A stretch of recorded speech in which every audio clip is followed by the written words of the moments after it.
Welcome to the most comprehensive season-to-date review that I know of anywhere on the internet for West Virginia. Taking a look today at defense, covering what I'll call the front six, the 3 down linemen, 2 linebackers, and the spur. And then we'll do the back 5, defensive backs, and spear in the next day or two. Then we'll be moving on to talk about the Oklahoma State game and keys, questions, expectations, hopes, and fears for that game. In the meantime, this is WVU Football Going Deep. I am Forrest Poston. Am I Forrest Poston? Well, I guess you'll have to take my word for it. That's what I'm doing.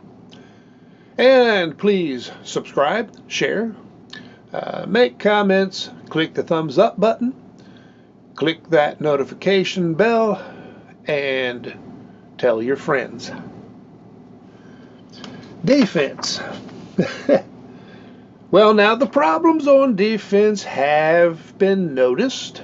I'm pretty sure you have had suspicions that things are not as good as they need to be, nor as good as I hoped they would be, as I expected that they would be. Which is not to say everything is bad. Actually, there's a whole lot of good. It's just that when the bad happens, it tends to be pretty bad and critical. So, now, there was some expectation that the front 6 would be the strength of the defense. That's pretty much how it's playing out, but with some surprises mixed in, good and bad. Overall, tackling actually has been good, with some exceptions. T.J. Jackson has done very well, but his tackling scores have been kind of low. So even he has room for improvement. Trotter's tackling is just practically off the charts.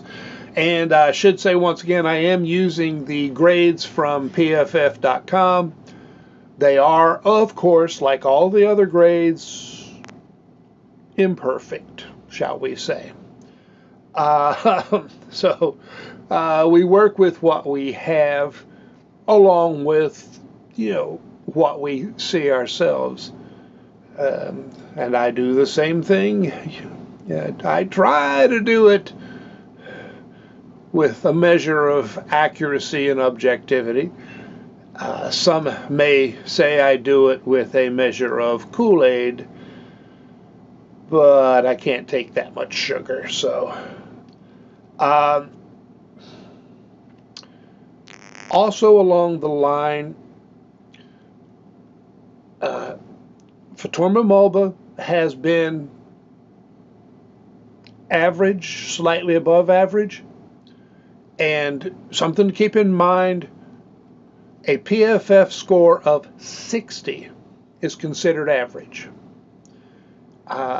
So 65 is considered to be where you start the good range. And obviously below 60 is where you don't want to be, especially if you are expecting to make it to a conference championship, for example. Mulba has been in between there. I mean, he's above 60, he's below the 65 mark, so he's been average to pretty good. Tackling has been excellent. Hope for a bit better. Would like to see, if his average defense score moves from 62.7 up to, say, 66, 67, something in that range, it will make a big difference. Now, Hammond Russell has been doing that. His defensive score actually is 66. Now, he's not playing nose guard all the time. They have moved Russell around. When they bring Gabriel in at nose guard, they may still have Russell in the game at one of the, well, I don't know if he plays boundary or field, but one of the end positions. Sean Martin has been average-ish. His tackling has been very good, but his rushing is kind of a tad below average. His run defense a tad below average. He's not the Sean Martin so far that we hoped for. We've seen flashes, and was he a little bit better, in the Kansas game? Well, maybe for flashes. Were the flashes more? It's hard to say.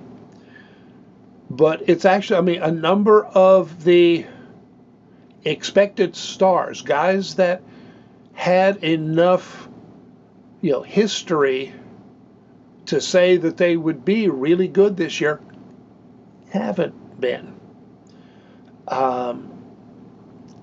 Asani Redwood, now, of course, he's coming back from injury. He's running below average. Tackling has been a problem for him. He's not getting the kind of rush, not bringing the pressure consistently that I would have expected. Is he still recovering from that injury? I don't know. Again, he's shown flashes. But the talent is there. If he can step up, again, bring himself up 3 or 4 points, there's a big difference. The line is doing well. Slightly above average in the middle. TJ Jackson really bringing the pressure, but not always tackling well enough.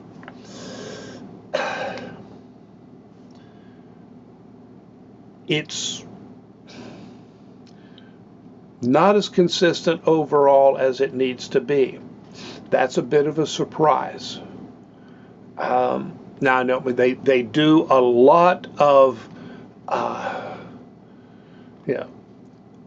of these really wide loops, and that's, I think, been part of the issue. They get pressure, but they sometimes don't have the end closed if the outside guy hasn't gotten far enough outside as he comes around. I expect better. The defensive line has been really good most of the time. But I do expect more consistent high performances, and we have to have Sean Martin take a step up. And Sean Martin needs Sean Martin to take a step up. He's playing for his future in the NFL. And right now, his physical qualities, his measurables, will get him noticed.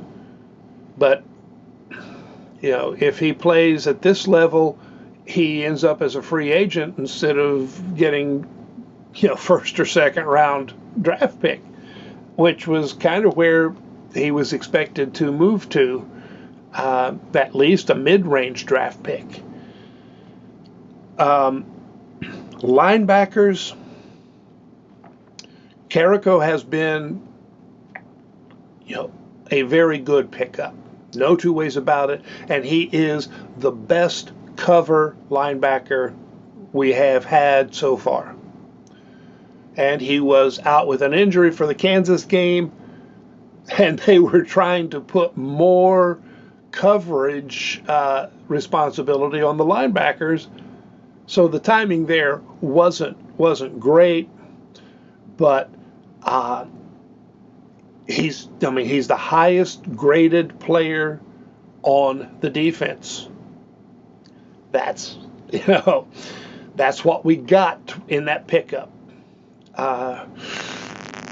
He should be back this week, I believe. I think it was a concussion, but he was expected back for Kansas and didn't quite make it. So he should be back for the Oklahoma State game. Trotter, again, he is showing that, what we hoped he would be, he is and is becoming. He's not, he's a redshirt freshman coming back from an injury, first year with playing time, and he is still grading out very high. At times he's had trouble with coverage, not consistently. The Kansas game was, I think, a bit of a problem. And again, linebackers were asked to do more at that time. So if problems show up among linebackers in the Kansas game, that's not real surprising, but we can't continue it. Now, Trey Lathan, he seemed to be showing signs in the Pitt game and the Kansas game. He's flying, he's moving, he's not grading as high yet as he needs to, as we would expect from him, as we know he is capable of. Coverage has not been his strong point. It was a weakness against Kansas. Again, they were asking more, so that tended to lower some of the linebacking grades. But we know Lathan can play. We saw that. I do believe he is getting back in the swing. It's becoming more natural for him. Any psychological, hangover from the injury is fading. We should see a much better Trotter in this next stretch between before the next bye week. We need him. We got to have him. If he steps up, Trotter maintains or improves, Carrico comes back, we're in really good shape. If those don't happen, again, there could be problems with those intermediate middle passes and short and intermediate middle passes. Now, problem in the linebacking room is mostly Cutter. And with Cutter, it's almost entirely coverage. He's a true sophomore. He had some problems with run fits last year. He still has trouble with some of the run fits, but his big problem has been coverage. Now, I think he ended up coming back and doing better against Kansas. At one point this season, he just had a terrible stretch. He got pulled, and he's been better since. But again, he's young. He just has to learn, and like last year, he still has to learn on the fly, but we need him more as backup than starter. We're solid, we're strong, but we need Cutter to improve. Caden Beiser, he's playing more like a walk-on than a guy who earned a scholarship. His tackling has really pulled him down. His coverage has been below average, but not as bad as Cutter. But he's had tackling issues. Should be able to clean that sort of thing up.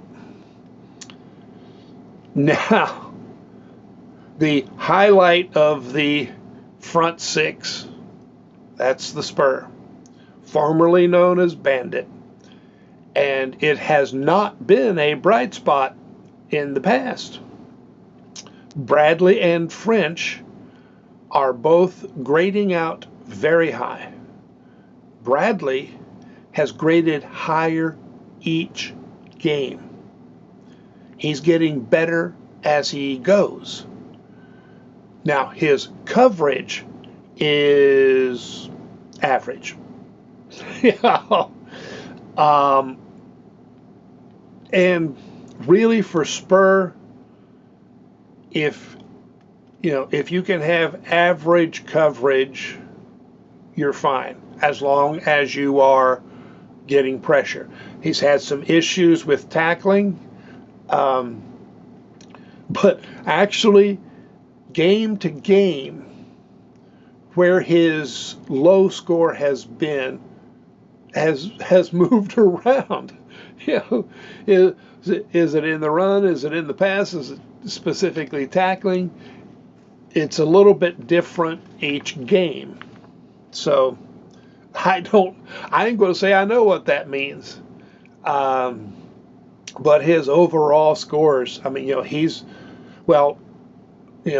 the Kansas game, he graded as one of the highest defenders in the country. So, we had, what was it? Jackson, Bradley, and Trotter all got awards for defense in that week, and Green got recognition on offense.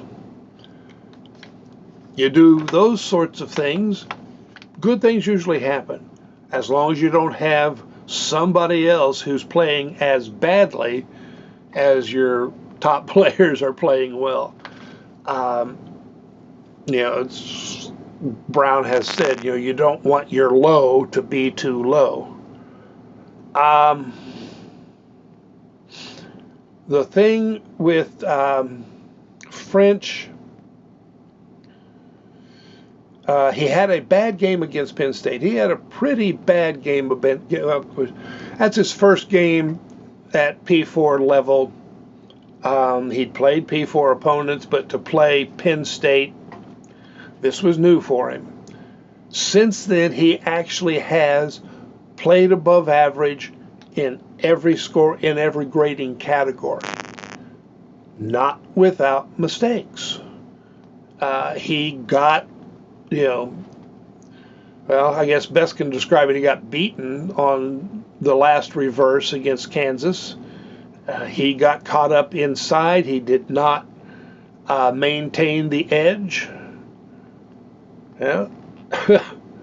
As a result, the wide receiver came around with 2 or 3 linemen still leading the way and nobody there.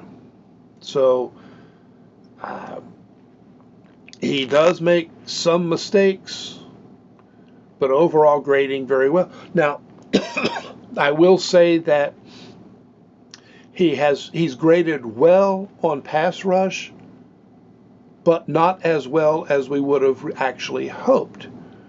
He was supposed to be really special at that, not just better than average. And we haven't seen it. Doesn't mean we won't see it. Now, so far, Bradley has played significantly more than French. French has played a lot. If Bradley continues to play at this level, that will limit the opportunities French gets. I don't know if we have played any double B, excuse me. Well, I can't even call it that since they changed the name. Double Spur with Bradley and French on the field at the same time. I expected them to do that just because both guys have so much potential to disrupt plays. Maybe they have, and I just haven't paid attention, but announcers don't tell you those things anymore. But the front six has largely ranged from good to excellent.